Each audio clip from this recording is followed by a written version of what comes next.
Saya tentu bisa melihat dari sisi Partai Golkar ya. Partai Golkar selalu orang lihat sebagai satu organisasi politik yang nasionalis. Saya oleh Ketua Umum diberikan pemahaman itu yang harus diluruskan bahwa Partai Golkar itu sebetulnya partai yang wasatiyah. Kalau ada partai yang ke kiri, kemudian ada yang partai ke kanan, Partai Golkar itu sebetulnya partai tengah-tengah, nasionalis dan religius. Karena ada 3 organisasi keagamaan di Partai Golkar, yaitu MDI, Al-Hidayah, dan Satkar Ulama. Sayangnya, ketiga-tiga organisasi yang berbasis keagamaan ini kurang berkembang dengan baik. Karena itu, kemudian diberikan tanggung jawab itu kepada saya, Satkar Ulama, dan saya katakan bahwa ternyata saya baru paham betul, ternyata banyak orang yang berpikiran bahwa basis keagamaan di Partai Golkar juga sebetulnya cukup kuat.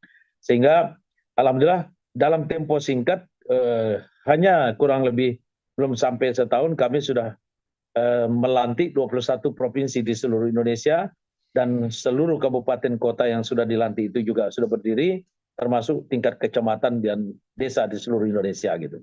Begitu Mas.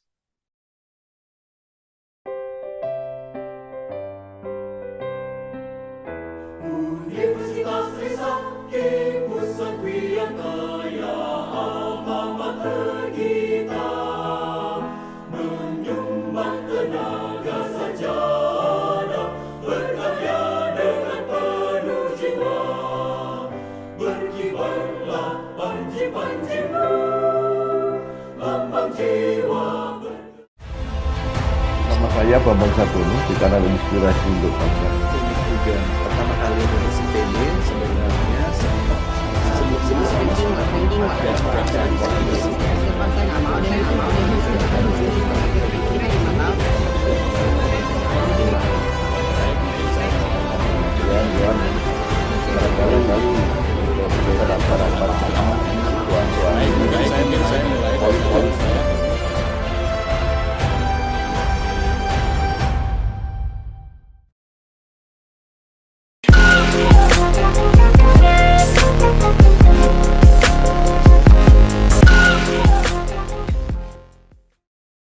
Assalamualaikum warahmatullahi wabarakatuh.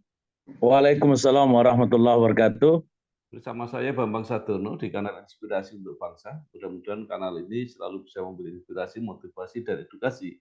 Kami sedang mempersiapkan beberapa video wawancara untuk ikut memberi makna 58 tahun Universitas Trisakti. Saat ini saya sudah bersama dengan salah seorang alumnus Universitas Trisakti, yaitu Bapak Dr. Insinyur Haji Muhammad Idris Laena MH. Saat ini beliau adalah anggota DPR RI dan beliau lahir di Riau 12 Januari 1965. Apa kabar Pak Idris Laena? Ya, alhamdulillah Pak Bambang, baik. Ya, terima kasih. Bapak mungkin bisa mulai dengan cerita mengenai pengalaman atau kenangan ketika kuliah S1 di Teknik dan Perencanaan Universitas Trisakti, lulus 1994, kemudian S2 di Universitas Borobudur, lulus 2018, dan baru saja lulus sebagai doktor di Universitas Pajajaran, ya. Sekaligus ini saya memberikan ucapan selamat. Kemudian Pak Idris Laena mengawali karir sebagai pengusaha. Banyak sekali perusahaan yang didirikan, antara lain di bidang biro perjalanan haji dan umroh, valuta asing, properti, dan sebagainya. Selanjutnya terjun di dunia politik dan menjadi anggota DPR RI selama 4 periode sejak 2008 sampai saat ini. Nah, monggo silakan Pak, mulai cerita. Iya. Terima kasih Mas Bambang, Pak Bambang. Ini sudah beberapa kali mau wawancara tapi belum ketemu waktunya. Alhamdulillah hari ini bisa kita melalui Zoom. Nah, pertama Pak Bambang, saya kira ingin saya sampaikan bahwa saya kuliah SD, sekolah dasar itu di Riau, kemudian SMP juga di Riau, tapi pada saat yang bersamaan saya juga kuliah di Madrasah Ibtidaiyah dan Sanawiyah juga di Riau. Namun kemudian setelah itu melanjutkan pendidikan sekolah menengah atas di SMA Negeri 15 Jakarta Utara. Jadi yang mungkin dikenal Libels itu, trio Libels, yaitu anak-anak SMA 15. Libels itu 15. Nah kemudian setelah lulus, saya melanjutkan kuliah di fakultas dulu namanya Fakultas Teknik Sipil dan Perencanaan. Nah ketika ada penjurusan, waktu itu ada 3 jurusan, saya mengambil jurusan arsitektur. Nah kenapa arsitektur? Ya memang senang ya untuk membuat rumah, membuat bangunan. Saya mengagumi. Waktu itu saya pengagum arsitek Silaban ya, yang membuat Masjid Istiqlal.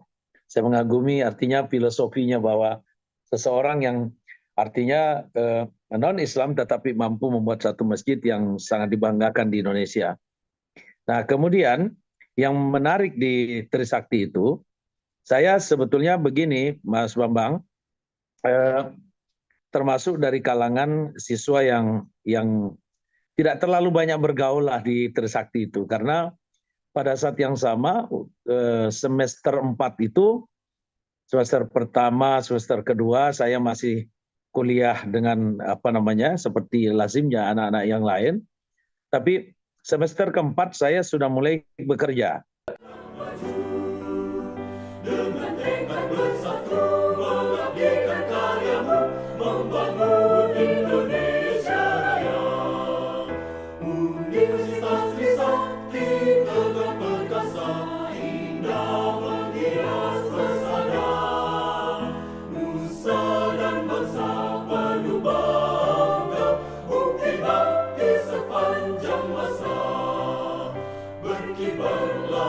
Saya bekerja di satu perusahaan namanya PT Indah Raya Sejati, karena kebetulan orang tua saya di kampung, di Riau.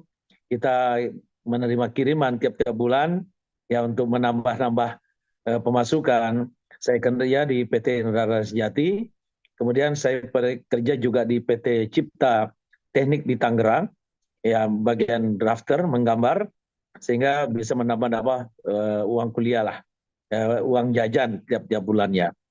Nah setelah itu lulus kuliah, sebetulnya agak terlambat saya tuh, hampir 10 tahun kuliahnya, karena ternyata karir saya di bisnis justru berkembang pesat. Setelah saya bekerja di PT Cipta Teknik Tangerang, kemudian PT Indah Raya Sejati di Danmogot, setelah itu saya merintis usaha sendiri pada semester ke-6.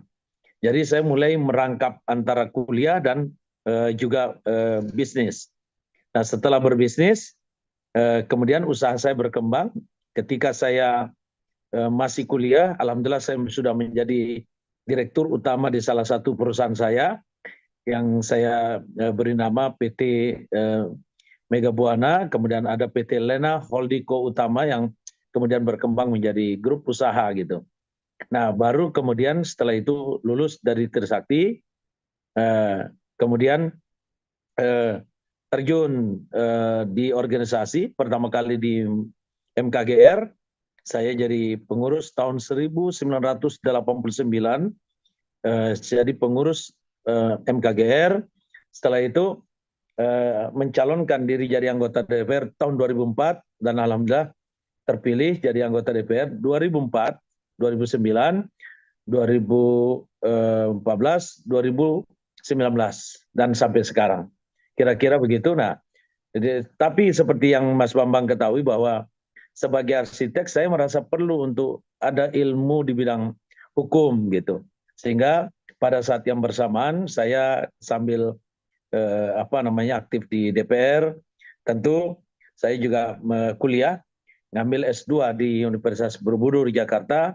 Dan seperti Mas Bambang katakan tadi, kemarin alhamdulillah sebetulnya dalam tempo 2 tahun 1 hari, artinya sesuai dengan program doktor, saya berhasil menyelesaikan program doktor hukum Universitas Borobudur di Jakarta gitu.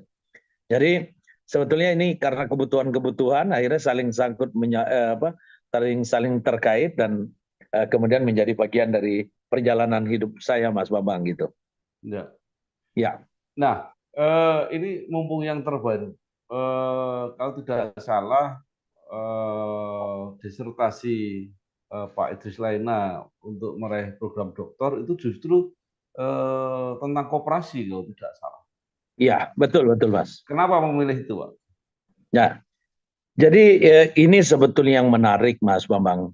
Saya 4 periode di DPR itu selalu ditempatkan di Komisi 6 yang membidangi Badan Usaha Milik Negara, Perindustrian, Perdagangan, dan salah satunya Kementerian Koperasi dan UKM. Ada satu hal yang menurut saya yang ambigu dalam pengelolaan koperasi di Indonesia.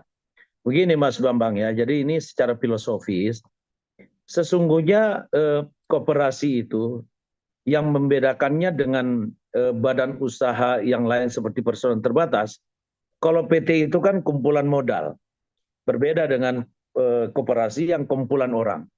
Jadi kalau kumpulan orang artinya logikanya semakin banyak orang, semakin berkembanglah koperasi itu. Nah, saya ingin mencontohkan seperti di Swiss. Swiss itu penduduknya hanya 8 juta orang, tapi koperasinya berkembang pesat luar biasa.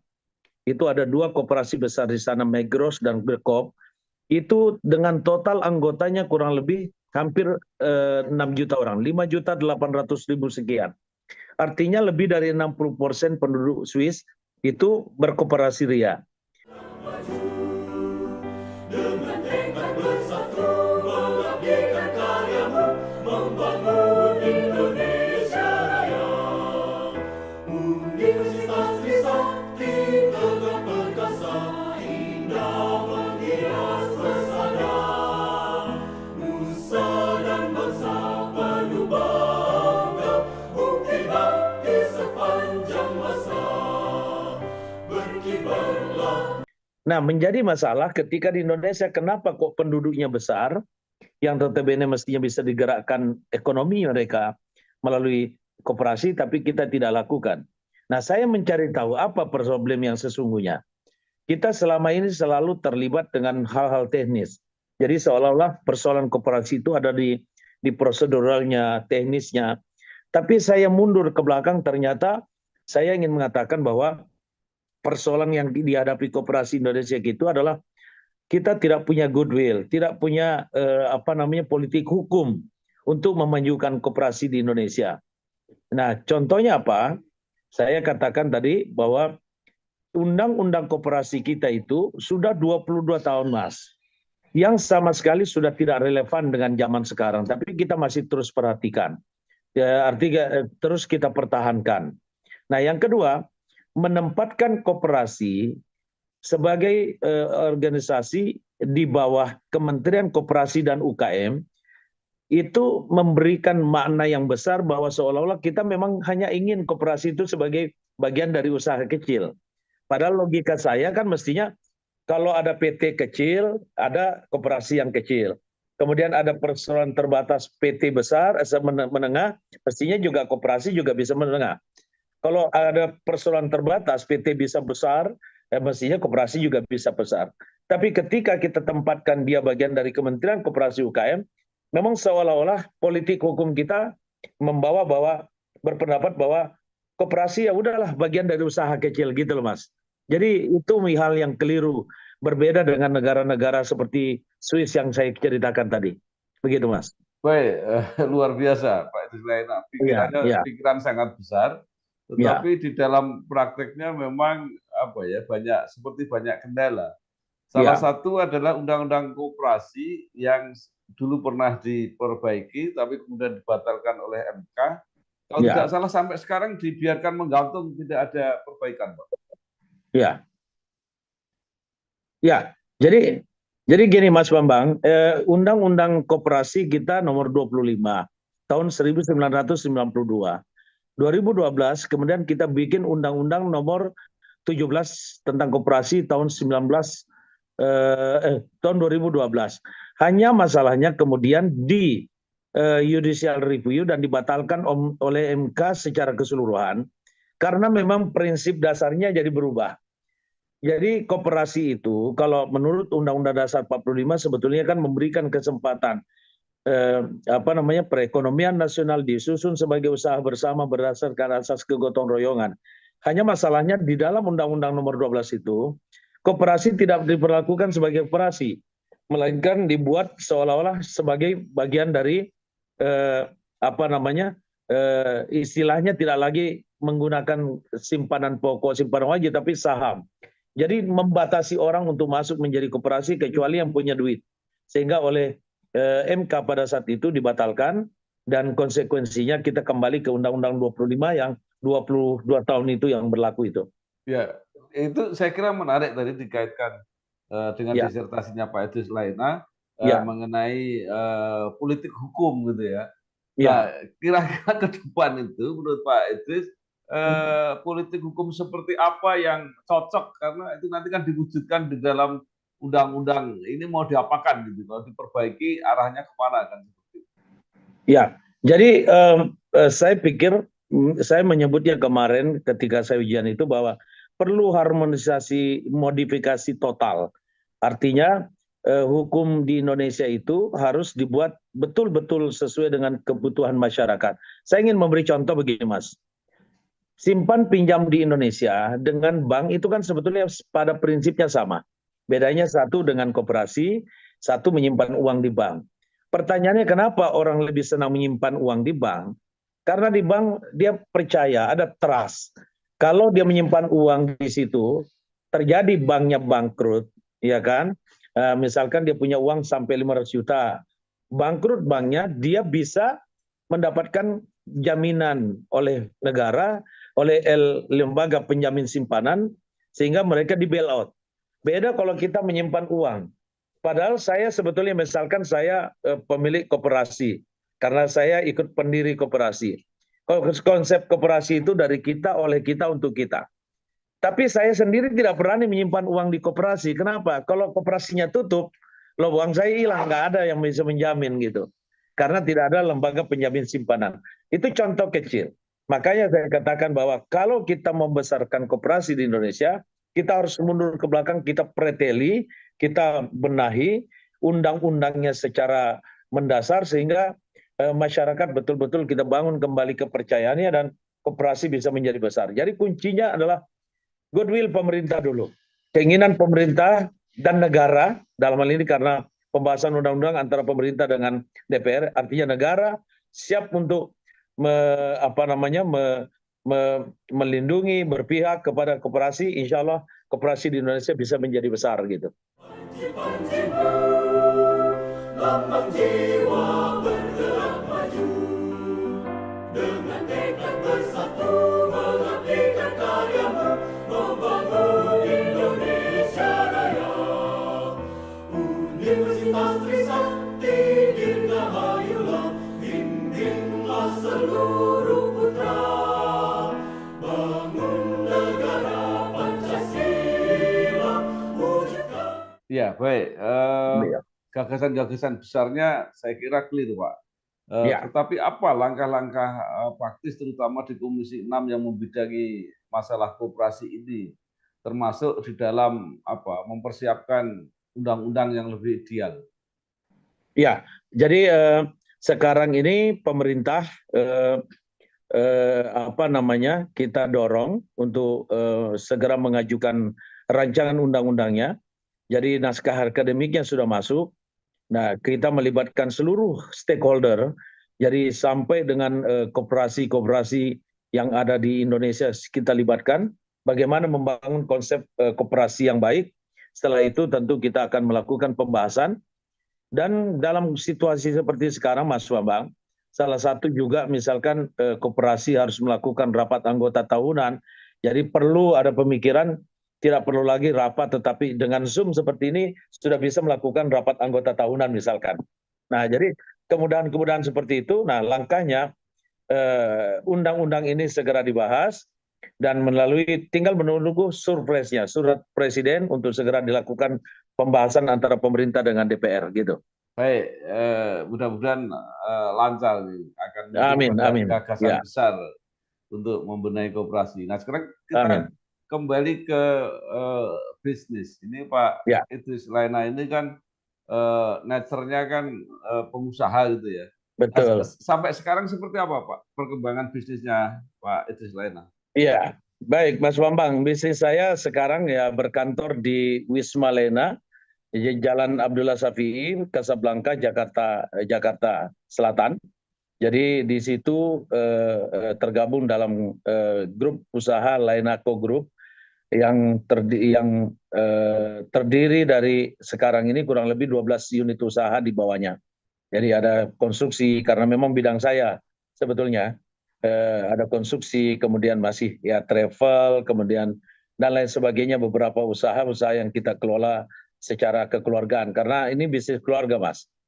Nah, di samping itu saya juga sedang mengembangkan dan alhamdulillah sekolah kami namanya Alexandria Islamic School sekarang menjadi salah satu sekolah yang favorit yang banyak diminati orang meskipun hanya untuk sekolah menengah atas dan SMP, tetapi sekarang ini banyak sekali peminatnya dan menjadi sekolah favorit yang diminati oleh masyarakat. Begitu Mas Bambang. Ya.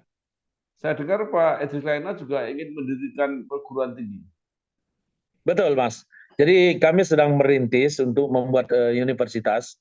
Saya jadi begini, Mas Bambang. Saya sedang bekerja sama dengan satu universitas di di Australia, Adelaide University of Australia, untuk kemudian membuat program-program studi yang kita menyebutnya program studi. Karena begini, sekarang mau nggak mau memang pendidikan kita juga harus berkembang sendiri. Artinya tidak lagi melulu pakai fisik gitu. Dengan hanya melakukan pendidikan secara online, mereka bisa melakukan pembelajaran, tetapi ketika ujian menyusun disertasi atau tesis atau skripsi, mereka baru datang ke Australia. Tetapi sistem pembelajarannya kita lakukan dengan sister school, jadi sister university dengan lembaga di luar negeri gitu, Mas Babak. Dengan tekad bersatu mengabdikan karyamu, membangun Indonesia Raya. Universitas Trisakti tegak perkasa, indah menghias pesona. Nusa dan bangsa penuh bangga, bukti bakti sepanjang masa. Berkibarlah. Iya, luar biasa. Nah, sekarang pindah ke kegiatan politik, Pak. Ya, Ini kan luar biasa, Pak. Pak ya, Idris Laina ini sukses di bidang bisnis, tapi juga sukses di bidang politik. Nah, ya. mungkin bisa diceritakan perjalanan karir politiknya, Pak. Ya, jadi Mas Bambang ya tadi saya sebetulnya sudah menyinggung sedikit bahwa saya mulai terjun di politik itu sebetulnya di awal itu di MKGR tahun 1989 pada zaman Ibu Min Sugandi yang jadi ketua umum. Nah, setelah itu tahun 2004 karena pada saat itu saya bergerak di berbagai kegiatan sehingga oleh Partai Golkar kemudian diajak bergabung dan 2004 kemudian menjadi calon anggota DPR. Memang awalnya tidak terpilih tapi kemudian ada penggantian antar waktu. Saya menjadi anggota DPR periode pertama 2004-2009, periode kedua 2009-2014, 2014-2019 dan sekarang 2019-2024. Sekarang alhamdulillah diberikan tugas masih sebagai Ketua Fraksi Golkar MPR Republik Indonesia, Mas Bambang sebagai Ketua Badan Penganggaran MPR Republik Indonesia gitu. Jadi kegiatan lebih banyak di MPR meskipun sekarang lebih banyak di Komisi 6. Namun beberapa waktu ini Mas Bambang, saya juga diberi tugas oleh partai untuk mengembangkan kembali organisasi yang dulu Partai Golkar dirikan sejak tahun 1970, yaitu Satkar Ulama dan sekarang terpilih sesuai dengan hasil muktamar tahun 2021 sebagai Ketua Umum Satkar Ulama Indonesia gitu. Ya. Ya. Nah, mungkin yang ini bisa lebih dijelaskan, Pak. Kegiatan Satkar Ulama ini seperti apa? Ya. Jadi ini menarik sebetulnya Mas Bambang. Saya tentu bisa melihat dari sisi Partai Golkar ya. Partai Golkar selalu orang lihat sebagai satu organisasi politik yang nasionalis. saya oleh Ketua Umum diberikan pemahaman itu yang harus diluruskan bahwa Partai Golkar itu sebetulnya partai yang wasatiyah. Kalau ada partai yang ke kiri, kemudian ada yang partai ke kanan, Partai Golkar itu sebetulnya partai tengah-tengah, nasionalis dan religius. Karena ada 3 organisasi keagamaan di Partai Golkar, yaitu MDI, Al-Hidayah, dan Satkar Ulama. Sayangnya, ketiga-tiga organisasi yang berbasis keagamaan ini kurang berkembang dengan baik. Karena itu kemudian diberikan tanggung jawab itu kepada saya, Satkar Ulama, dan saya katakan bahwa ternyata saya baru paham betul, ternyata banyak orang yang berpikiran bahwa basis keagamaan di Partai Golkar juga sebetulnya cukup kuat. Sehingga alhamdulillah dalam tempo singkat, hanya kurang lebih belum sampai setahun kami sudah melantik 21 provinsi di seluruh Indonesia, dan seluruh kabupaten kota yang sudah dilantik itu juga sudah berdiri, termasuk tingkat kecamatan dan desa di seluruh Indonesia gitu. Begitu Mas. Ya. Lalu tadi dikatakan ada 3 ormas Ya. keagamaan Islam terutama di lingkungan Golkar, Ya. Satkar Ulama, Al-Hidayah, MDI, dan MDI, Al-Hidayah. Nah, ya. kemudian apa Pak? Pembedaan bidang pengabdiannya seperti apa itu? Ya, jadi tentu begini, saya kira sebagai satu negara dengan majoriti Islam 87,3%, banyak segmen sebetulnya yang bisa diberikan pemberdayaan. Nah, misalkan Al-Hidayah lebih kepada pengajian ibu-ibu gitu kan. Kemudian kalau MDI lebih kepada dakwah, tetapi kalau Satkar Ulama ya namanya saja sudah menggambarkan bahwa bagaimana ulama berperan melakukan kegiatan kekaryaan, satuan karya ke ulama. Nah, apakah harus ulama? Tidak juga. Tetapi bagaimana mengkoordinasikan, memfasilitasi para ulama untuk bisa berkarya. Karyanya banyak sekali, saya kira, termasuk bukan hanya soal ilmu keagamaan, tetapi juga termasuk misalkan di bidang ekonomi keagamaan, bidang sosial yang juga berbasis keagamaan. Sehingga kami justru mulai merintis ini, bahwa Satkar Ulama ini bagaimana kemudian bisa terjun dalam bidang ekonomi, dan saya kaitkan dengan disertasi saya tadi, melakukan kegiatan koperasi yang menghimpun seluruh kader-kader Satkar Ulama Indonesia gitu. Aduh, Jangan-jangan gigi berlubang. Biayanya besar nggak ya ke dokter gigi? tenang. Pepsodent beri konsultasi dokter gigi gratis. Scan untuk bicara dengan dokter gigi. Tasya, gigi bisa berlubang, tapi jangan khawatir. Pepsodent perbaiki lubang kecil tak kasat mata 10 kali lebih kuat. Cegah gigi berlubang. Dan gratis konsultasi dokter gigi di handphonemu kapanpun dengan Pepsodent. Iya. Nah, Iya. sekarang kembali kepada perjuangan pada umumnya Partai Golkar. Ya. Sebentar lagi ada pemilu. Nah, untuk Pak Idris Laina sendiri kemana programnya? Tetap jadi anggota DPR atau siapa tahu karena Bapak juga sangat dikenal di Riau, ingin kembali ke daerah untuk menjadi kepala daerah misalnya. Seperti apa, Pak?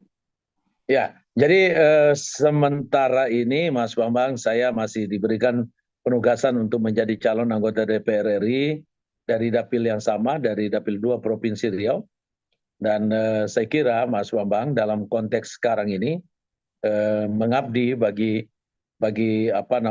bangsa dan negara, tidak harus untuk menjadi gubernur misalkan, tapi banyak hal yang bisa kita lakukan, termasuk misalkan dengan menjadi anggota DPR yang lebih fokus pada satu isu-isu tertentu seperti koperasi tadi, saya kira bisa bermanfaat bagi masyarakat. Tetapi sejauh ini saya belum mendapat arahan untuk kembali ke daerah gitu Mas Muhammad.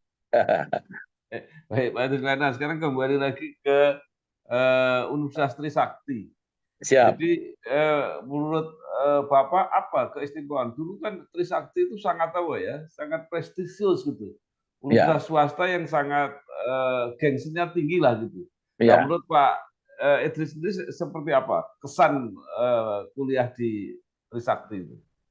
Ya, Saya masuk di Trisakti tahun 84, Mas Bambang, dan saat itu menurut saya justru sedang jaya-jayanya Trisakti, ya, di mana apa namanya, saya kira mungkin satu universitas yang pada saat itu sangat prestise dengan berbagai jurusan yang dimiliki, dan kekhususannya Trisakti pada saat itu memiliki jurusan-jurusan yang tidak dipunyai oleh orang lain, universitas lain. Misalkan kita punya jurusan geologi, jurusan yang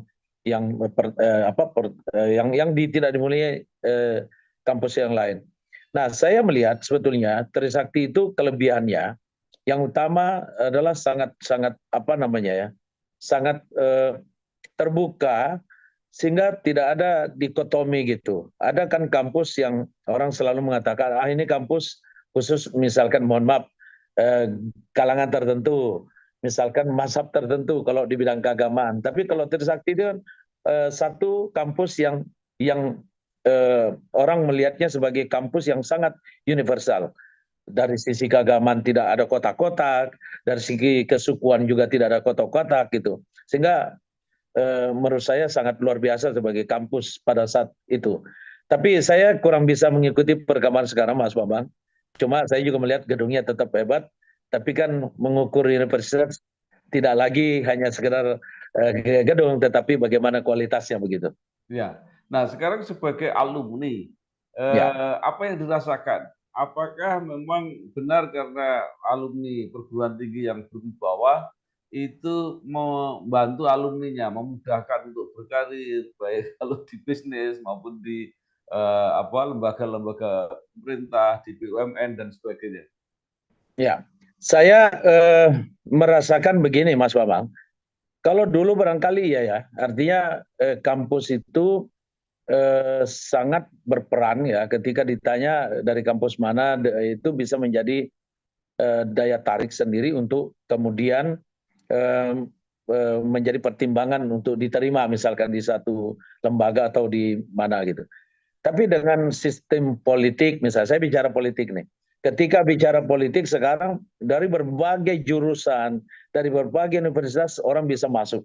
Bahkan mungkin ya kalau kita lihat anggota DPR, anggota legislatif ya, DPR, yudikatif, DPD maupun yang ada di parlemen sekarang, semua kampus kalangan bisa masuk sendiri gitu, dengan memanfaatkan kekuatan pribadinya gitu, kehebatan orangnya.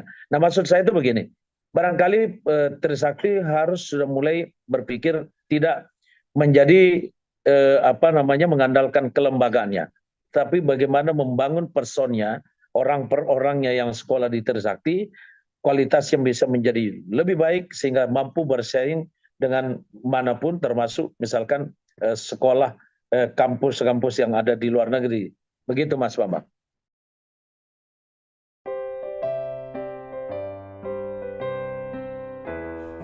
Universitas Trisakti, pusat yang kaya, alma mater kita, menyumbang tenaga sarjana, berkarya dengan penuh jiwa, berkibarlah panji-panjimu, lambang jiwa.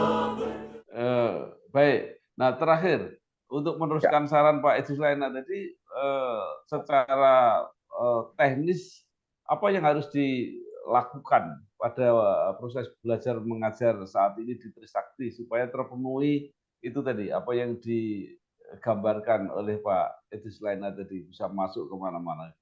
Ya, jadi tadi saya mengatakan capacity building siswa itu mahasiswa itu harus kita bangun. Jadi tidak lagi kita mengandalkan universitas sebagai satu branding, tetapi orang per orangnya capacity buildingnya harus dibangun. Jadi menurut saya, Mas Bambang, jadi kita tidak normatif saja belajar, misalkan saya teknik sipil dan perencanaan, pelajaran yang dipelajari hanya soal misalkan soal matematika, fisika, dasar dan seterusnya. Nah, faktanya saya mencontohkan diri saya, arsitek yang kemudian menjadi politician. Artinya capacity building itu bisa dimasukkan dari segala sisi sesuai kebutuhan di negara Republik Indonesia. Jadi ada ruang-ruang di mana mahasiswa diberikan tambahan pelajaran, tambahan kegiatan. Ya mungkin kalau dulu kita mengenal misalkan latihan dasar kepemimpinan, tapi kalau sekarang bukan itu. Mungkin sudah mengarah lebih fokus, lebih mengarah untuk bagaimana membangun capacity building orang sehingga sesuai kebutuhan kita. Sehingga saya kira mahasiswa kita harus dibangun di luar pendidikan jurusan yang mereka ambil masing-masing gitu. Ya. Nah, terakhir ini menurut saya menarik. Ya. Dengan pengalaman Bapak, bagaimana memelihara semangat untuk belajar terus ya dengan berbagai kesibukan, tapi tetap saja bisa sekolah sampai paripurna dengan sekarang lulus sebagai dokter. Ya. Jadi Mas Bambang, ternyata yang paling menarik itu bukan belajarnya. Jadi bukan belajarnya, tetapi bagaimana kemudian ketika kita memiliki kegiatan yang terkait dengan sesuatu itu dengan sendirinya mendorong kita untuk belajar. Sebagai contoh, saya arsitek. Ketika saya membuat legal drafting tentang undang-undang, kemudian menuntut saya untuk belajar tentang bagaimana memahami hukum, terpaksalah saya harus kuliah gitu. Begitu juga ketika sudah S2, terus pengen lebih banyak lagi memahami tentang ketatanegaraan, kemudian masuk lagi mengambil doktor hukum. Artinya saya ingin mengatakan, kalau teman-teman adik-adik nanti ya mungkin mahasiswa di Trisakti ingin untuk terus belajar dan belajar, saya kira memang harus mengambil kegiatan yang misalkan ketika dia sebagai seorang lawyer kemudian mengambil kegiatan-kegiatan tambahan yang kemudian mendorong dia untuk terus belajar dan belajar. Saya kira sekarang basic pendidikan Mas Bambang tidak lagi menjadi penentu bahwa seseorang akan menjadi ekspertis di situ. Karena ternyata kesempatan itu ada di mana-mana. Begitu Mas Bambang. Baik. Terima kasih, luar biasa, inspiratif, motivatif, mudah-mudahan menambah wawasan kita semua dan khusus bagi generasi muda memberi semangat untuk tetap kreatif dan inovatif. Sekali lagi terima kasih Bapak Dr. Insinyur Haji Muhammad Idris Laena MH, anggota DPR RI dari fraksi Partai Golkar yang sekarang lebih aktif sebagai pimpinan fraksi Partai Golkar di MPR RI. Sekali lagi terima kasih. Wassalamualaikum warahmatullahi wabarakatuh. Iya. Terima kasih Mas Bambang Sadono. Salam hormat buat keluarga. Assalamualaikum warahmatullahi wabarakatuh. Dunia kini sudah berbeda. Begitu juga artinya menjadi kaya. Kesempatan belajar dan melihat dunia baik-baik ya di sana. Saat ini adalah milik lebih banyak keluarga. Atau kita beli rumah aja di sana. Bisa menikmati pengalaman-pengalaman baru adalah kekayaan yang sesungguhnya. Seperti pengalaman mudahnya pembukaan rekening anggota keluarga di Singapura dari mana saja. Nanti kamu di Singapura, tinggal ke banknya aja ya. Oke, Dad.